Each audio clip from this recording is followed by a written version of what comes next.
seems like everyone is talking about protein these days, why it's important, what it does for the body, and how to get more in the diet.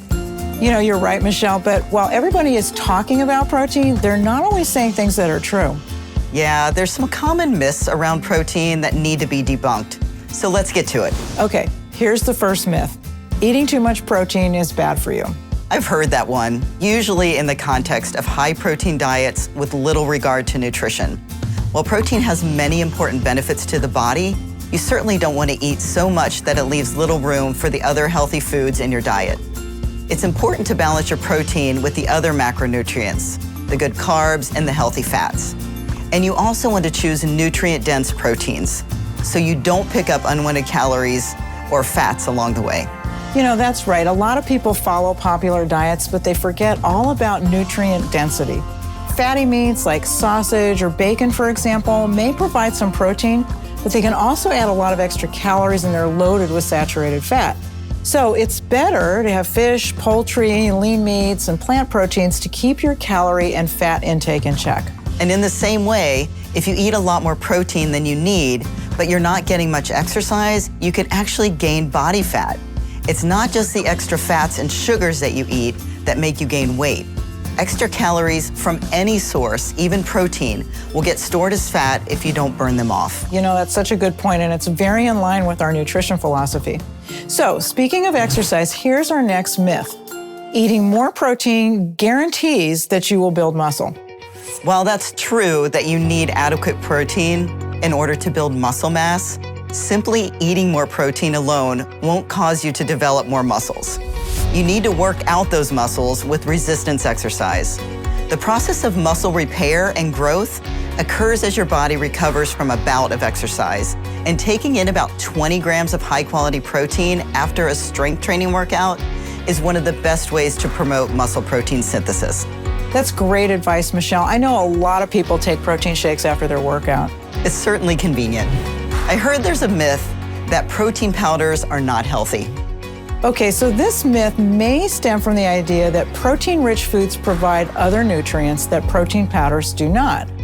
But that isn't really a fair comparison because protein powders aren't really meant to completely replace healthy protein-rich foods, but they can be used to supplement your intake to help you meet your needs and goals. True.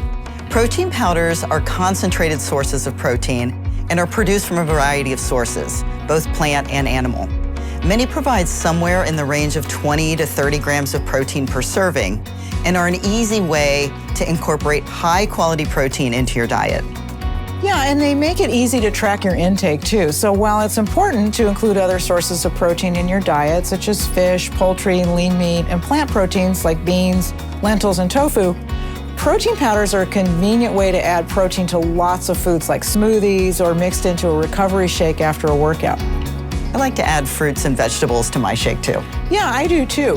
And the other thing I like about protein powders is that you can add them to lots of other foods like cooked cereals or soups or baked goods. All right, speaking of that, our next myth is related to heat.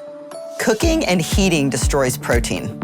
Well, you can't cook the protein out of a food. And by the way, it doesn't matter if that food is an egg, a piece of chicken, or some protein powder that you bake into a muffin. So when proteins are cooked, they do change, but the protein isn't destroyed. When you cook an egg, the white becomes opaque and it becomes solid, and you certainly can't whip it. But the cooked egg has the same amount of protein as the raw egg. So if you're worried about destroying protein when you bake with your favorite protein powder, just know that you're getting the same amount of protein as if you toss that powder into a shake. Right. Okay, Susan, I know you've heard this myth before. Older adults don't need as much protein as younger people do. Yeah, more and more research is telling us that protein needs actually increase as people get older, and that older adults may need up to 1.5 times the recommended dietary allowance for protein. Because starting at about age 40, it's natural to begin to lose some muscle mass, and more importantly, as we age, our bodies are a bit less efficient at utilizing the protein we eat. Great point. It's important that older adults consume enough protein to encourage muscle protein synthesis, and that they engage in regular resistance training exercise. Okay, got another one, Michelle? Yes, this is an interesting one. Protein is bad for your kidneys. Okay, so the fact is, unless someone has impaired kidney function, a high-protein diet does not cause damage. One of the jobs of the kidneys, as you know, is to filter out unwanted waste products, including the nitrogen that comes from the breakdown of dietary protein. And a healthy kidney does a perfectly good job at getting rid of that extra nitrogen that results from the proteins that you eat. Remember to eat the amount that's right for you. Overeating any kind of substance does your body no favors. Okay, got time for one more? Of course, you bet.